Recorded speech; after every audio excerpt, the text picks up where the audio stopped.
Salut les amis, j'espère que vous allez bien. On se retrouve aujourd'hui pour une nouvelle vidéo. Aujourd'hui, je vais vous présenter un nouveau produit que j'ai acheté dernièrement. J'ai craqué pour des crayons couleur.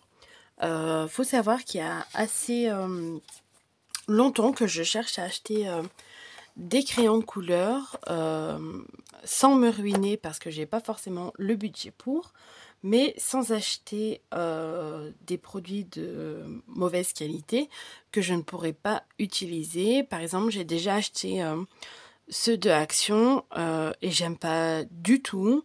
J'ai eu acheté des Faber-Castell. Bon, certes, ils étaient à base de cire, ça ne me plaît absolument pas du tout. Je me disais pourquoi pas opter pour des crayons de couleur à base d'huile. Sauf que je savais pas trop quoi prendre parce que je m'y connais pas trop.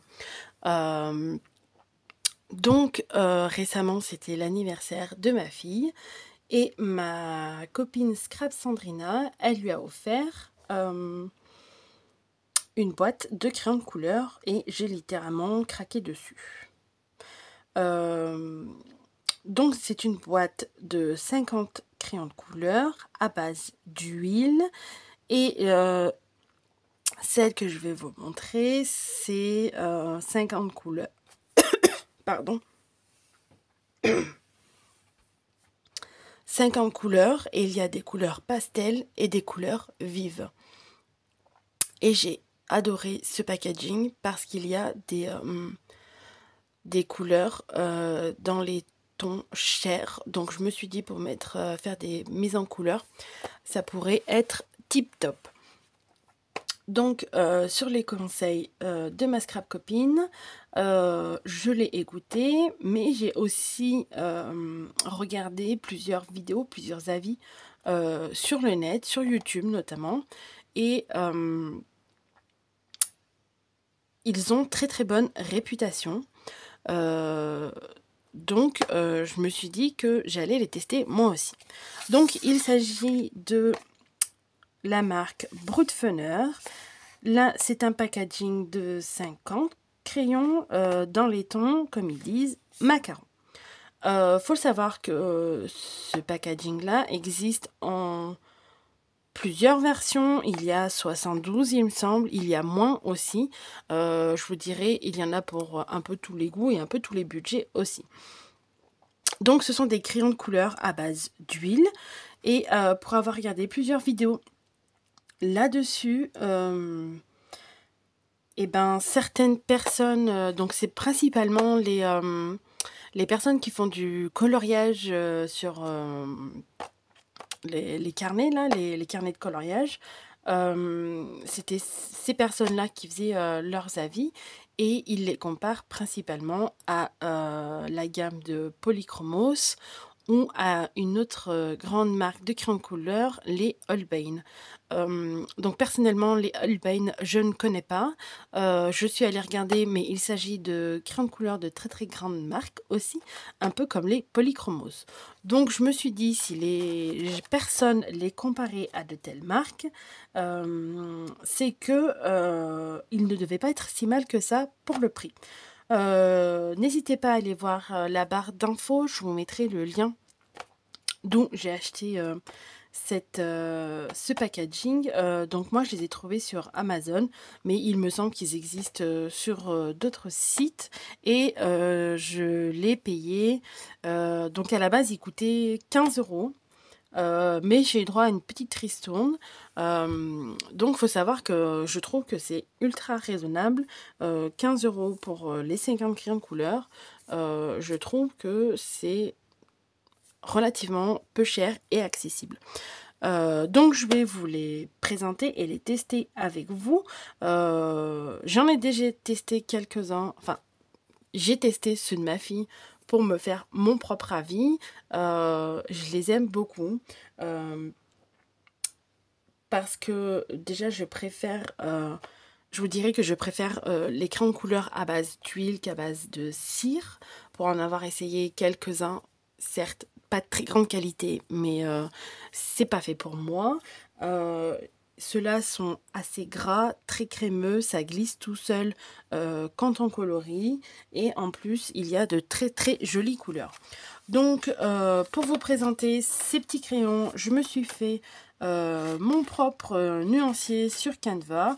Comme vous pouvez voir, il est très ressemblant au Distress parce que j'ai tout simplement repris ma feuille vierge et je suis juste venue additionner le numéro et la couleur du crayon de couleur. Et à côté, j'ai juste fait une petite case pour la zone à colorier. Donc, voilà le packaging. Et je vais vous montrer les crayons de couleur. Donc, voilà. Donc, on a 2 racks de crayons de couleur. Donc, le premier que je qualifierais plutôt de pastel. Et le deuxième de plutôt vif dans les tons un peu plus peps. Donc comme vous pouvez le voir, il y a 50 crayons, mais je n'ai pas de noir, je n'ai pas de rouge. Il n'y a pas toutes les couleurs dans ce pack-là parce que c'est un pack dédié, comme ils disent, aux couleurs macaron. Néanmoins, de ce que j'ai pu comprendre, c'est des crayons de couleur avec de jolies couleurs. Et qui complète, comme je vous disais, la gamme de Polychromos pour celles qui en ont et qui a certaines couleurs qu'on ne retrouve pas dans d'autres gammes. Ce qui est bien, c'est que les crayons de couleur, comme vous pouvez le voir, sont arrivés taillés mais pas pointus, ce qui permet que la mine ne soit pas cassée. Comme vous pouvez le voir, ça reste un crayon de moyenne gamme, je dirais, et pourtant il n'y en a aucun cassé. Je vais vous montrer le design qu'ils ont. Donc, alors, dans le bon sens, ça sera peut-être mieux. Voilà. Hop, donc, la mine est comme ça. L'écriture est en doré. Je ne sais pas si vous allez voir, si vous voyez. Il y a un petit liseré doré que j'aime beaucoup. Et la marque du crayon. Donc je ne peux pas vous faire le comparatif avec d'autres crayons de couleur, mais dans la vidéo que j'ai vue, en fait la personne avait un crayon de couleur de la marque Holbein et en fait le design pardon, il était exactement le même que celui-là. Je vous dirais à la différence près que peut-être c'était peut-être pas la même typologie de l'écriture, mais sinon en fait le design c'était pareil, c'était écrit en doré, il y avait le petit liseré et la marque du crayon de couleur. Et dans l'autre côté il y a, donc est-ce que je vais arriver à vous montrer parce que ça brille de ouf. Donc là il y a le nom du crayon, alors attendez, peut-être comme ça, là il y a le nom du crayon, le liseré et le numéro associé. Donc la seule chose que je n'ai pas compris encore et qu'il faudra que j'essaye de chercher, c'est que comme vous pouvez le voir, celui-là, la couleur moutarde, elle a 3 petites étoiles. Alors que certains, comme celui-là, le Leaf Green, n'en a que 2. Et certains n'en ont que 1. C'est le seul petit bémol que je n'ai pas compris et que les personnes dans les vidéos n'expliquaient pas. Donc je vais essayer de faire des recherches et quand j'aurai trouvé, je vous dirai dans les prochaines vidéos si je trouve. Donc comme vous pouvez le voir, j'ai 50 jolies couleurs, mais je n'ai pas toutes les couleurs. Donc qu'est-ce que j'ai fait? J'ai craqué sur ce set. Petit spoil, donc restez bien abonnés et connectés pour les prochaines vidéos parce que j'ai craqué sur un autre set classique on va dire de 72 couleurs en espérant ne pas avoir de doublons parce que ce n'était pas écrit les couleurs qu'il y avait. Donc c'est juste ce que j'espère, qu'il n'y ait pas de doublons, et s'il y a des doublons, et ben c'est pas grave, on les utilisera quand même. Donc je vais passer à mon petit nuancier. Je vais faire quelques couleurs avec vous et je vous reprendrai à la fin pour vous montrer le nuancier complètement fini. Donc je vais vous donner déjà mon ressenti sur quelques couleurs. Donc vous voyez, j'ai marqué le numéro, la petite couleur et je vais venir colorier là les petits carrés pour me repérer. Donc je vais commencer par celui-là, c'est le Blazing Yellow. Donc dans les vidéos, il existe aussi une gamme de aquarelles de cette marque-là. Donc pourquoi pas les tester. Je pense pas que je les achèterai tout de suite, du moins. Vous voyez, ça ne m'intéresse pas pour l'instant. Donc ce que j'apprécie beaucoup avec ces crayons de couleur, c'est qu'ils glissent bien sur le papier. Là j'utilise un papier, je vous ai pas dit, j'ai un doute, il me semble que c'est 160 grammes. C'est du papier Clairefontaine, enfin celui que j'utilise d'habitude. J'ai pu imprimer avec, comme vous pouvez le voir, je n'ai aucun souci. Donc on peut colorier très facilement, la couleur, les pigments se déposent très très bien. Le coloriage, il est fluide, la mine est grasse comme vous pouvez le voir, elle est crémeuse. Je ne sais pas si vous voyez quelque chose, c'est pas facile de vous montrer. Et si je vous montre à la caméra, et l'avantage de ces crayons de couleur que j'aime bien, c'est que je trouve qu'il y a déjà d'une très peu de dépôt de pigmentaire, enfin de résidus, et en plus on ne voit pas les coups de crayon. Ou très très peu, il faut mettre le doigt, enfin l'œil dessus, je vous dirais. Donc c'est ce que j'apprécie, parce que ce qui me dérange énormément dans le rendu des crayons de couleur, en fait, c'est qu'on ait les coups de crayon, en fait. Je déteste ça, j'aime pas ça du tout, que ce soit dans les crayons de couleur ou dans les feutres. J'aime que quand je colorie, il n'y ait aucune trace, que ça me fasse un beau coloriage net, un bon aplat, un joli aplat. Je déteste les marques, les coups de crayon. Je sais que quand j'étais plus jeune et que je faisais des cours d'art plastique, les profs d'art plastique m'ont donné quelques conseils, et notamment pour le coloriage au crayon de couleur, car certains projets étaient obligatoirement faits au crayon de couleur. Il fallait croiser nos coloriages, donc c'est-à-dire nos passages. Donc c'est-à-dire que si une fois on fait verticalement et on veut repasser, la fois prochaine on fera horizontalement, et ça évitera trop de traces et ça nous fera un plus joli aplat et uniforme, en fait. Je sais pas si j'arrive à me faire comprendre, mais c'est ce que j'ai retenu de mes cours d'art plastique. Donc comme vous pouvez le voir, on a de très belles couleurs avec très peu de coups de crayon. Donc à la caméra, vous n'en voyez aucun. En vrai de vrai, j'en vois un ou deux, mais c'est pas ce qui me choque le plus. Ça reste uniforme. Donc comme je vous ai dit, j'ai pris principalement ce set là parce qu'il y a énormément de bleu, parce que j'aime beaucoup le bleu. Les tons bleu-vert m'ont tapé dans l'œil, et parce qu'il y avait aussi des couleurs chères, et que pour faire des mises en couleur de personnages, de poupettes en tout genre, ça peut être plutôt pas mal. Et j'ai décidé d'acheter des crayons de couleur. Faut savoir que je scrape dans ma chambre, j'ai un coin dédié pour le scrap, mais que des fois je n'y ai pas tout le temps accès, parce que c'est la vie.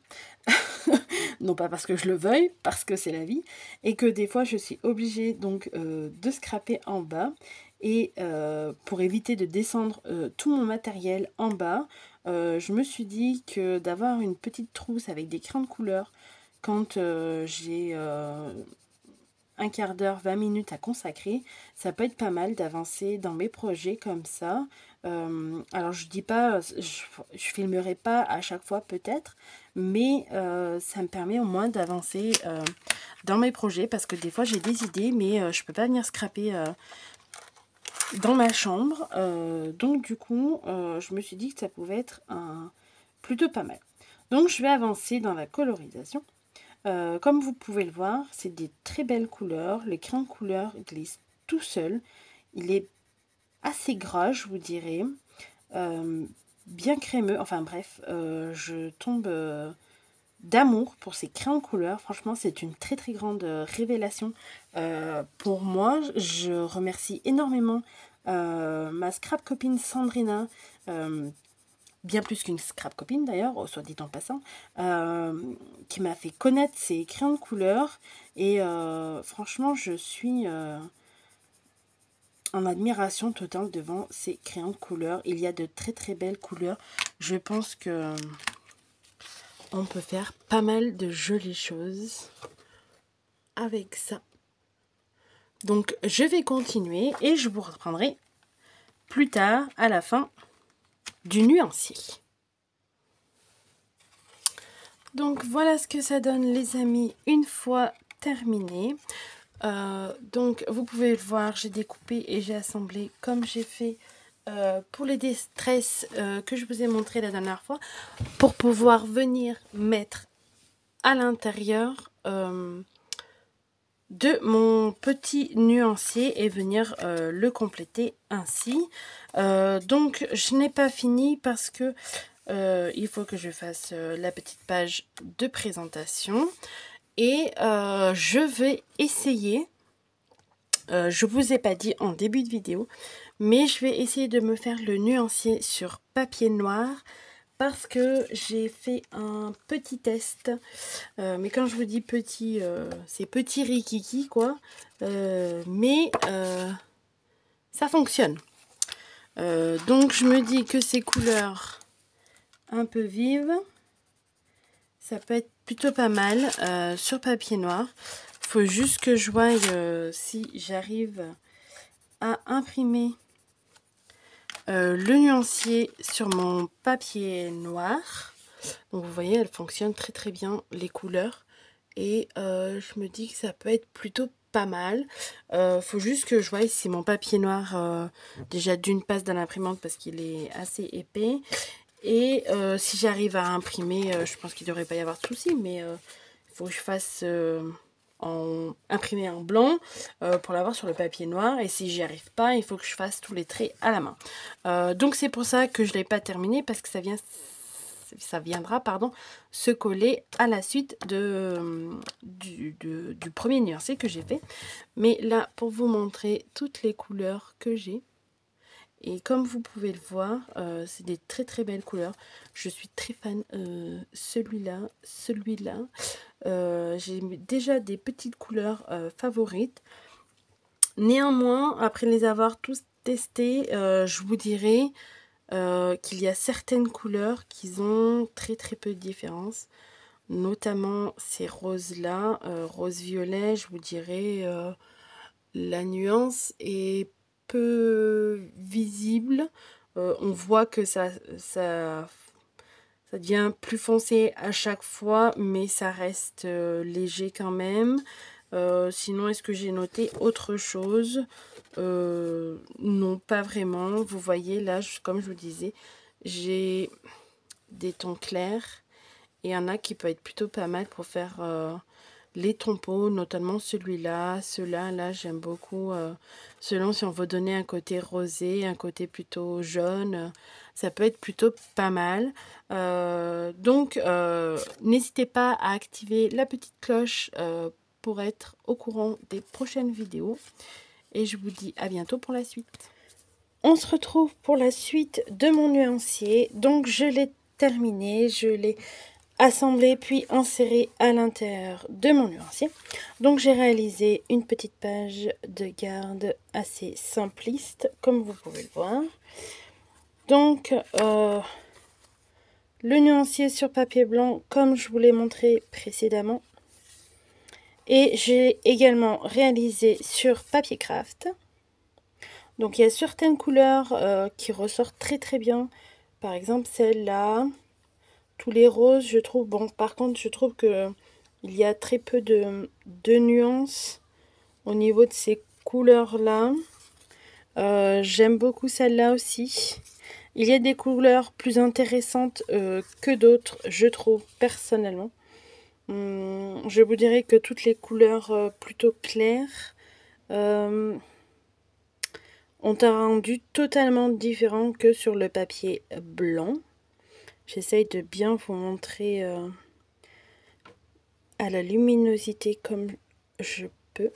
Et je l'ai également réalisé sur papier noir. Donc j'ai dû le faire entièrement à la main. Parce que j'ai pas pu l'imprimer comme vous vous doutez bien. C'est pas vraiment possible. Donc je trouve également là qu'il y a certaines couleurs plus intéressantes que d'autres. Celle-là est très intéressante.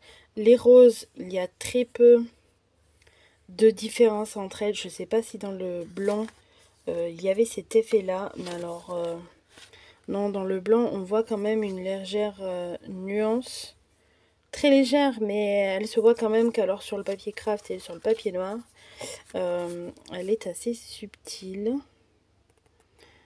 J'aime beaucoup les bleus aussi. Je trouve que ça peut être plutôt sympa pour une mise en couleur de certains éléments. Je vous dirais peut-être pas de poupettes, mais plutôt de fleurs ou de feuillage. Je pense que ça peut être plutôt pas mal. Donc voilà le résultat de ce nuancier.